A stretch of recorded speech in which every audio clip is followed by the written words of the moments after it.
Assalamualaikum warahmatullahi wabarakatuh. Apa kabar sahabat rumah belajar? Tumbuhan merupakan sumber kehidupan manusia.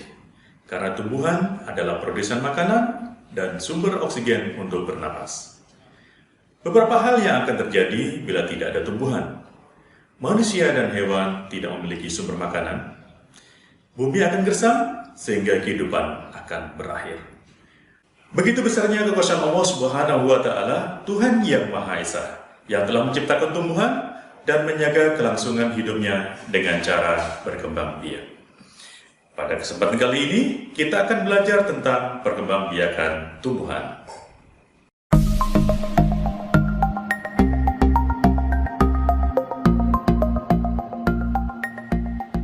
Untuk melestarikan jenisnya, tumbuhan juga berkembang biak untuk menghasilkan keturunan.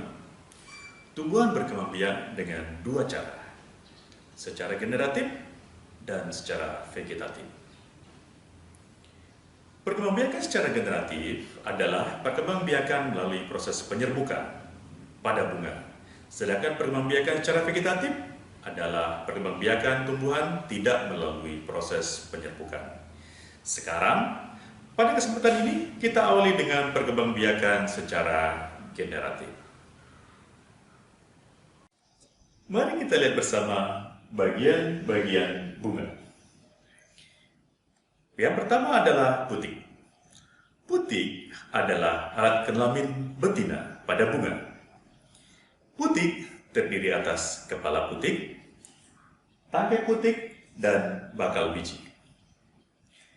Benang sari. Benang sari adalah alat kelamin jantan pada bunga. Benang sari terdiri atas kepala sari dan tangkai sari. Di dalam kepala sari terdapat butir-butir serbuk sari. Berikutnya adalah mahkota bunga. Mahkota bunga adalah bagian bunga yang paling indah dengan warna yang menarik. Fungsi mahkota bunga adalah melindungi putik dan benang sari ketika bunga masih kuncup, serta menarik perhatian dengan aroma dan warnanya. Berikutnya adalah kelopak bunga. Kelopak bunga berfungsi untuk melindungi bunga saat masih kuncup. Kelopak bunga akan terbuka saat mekar. Setelah mekar, letak kelopak bunga berada di bagian bawah dari bunga. Tangkai bunga. Tangkai bunga adalah bagian yang menghubungkan bunga dengan batang tumbuhan.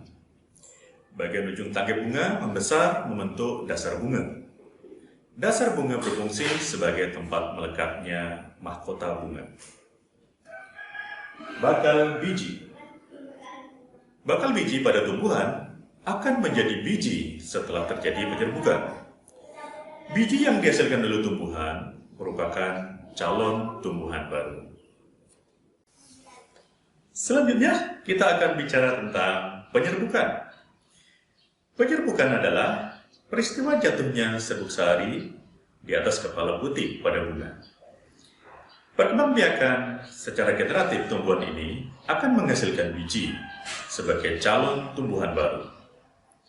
Ada beberapa jenis penyerbukan pada bunga, antara lain. Yang pertama, penyerbukan sendiri. Penyerbukan sendiri, yakni serbuk sari jatuh ke kepala putik pada bunga itu sendiri. Berikutnya, penyerbukan tetangga.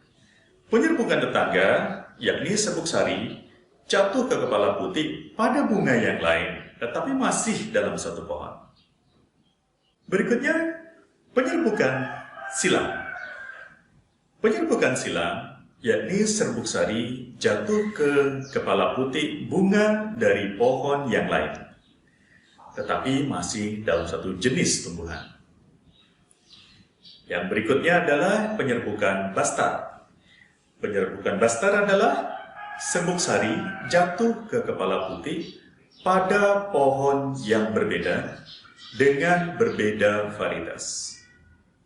Dengan penyerbukan bastar ini akan dihasilkan varietas tanaman yang baru.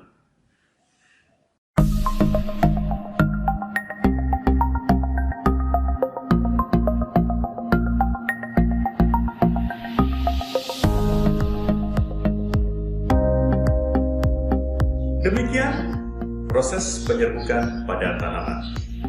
Proses ini sangat dibutuhkan dalam perkembangbiakan secara generatif. Untuk lebih jelasnya tentang materi ini, silakan sahabat Rumah Belajar kunjungi di website Rumah Belajar dengan alamat https://belajar.kemdikbud.go.id. Assalamualaikum warahmatullahi wabarakatuh.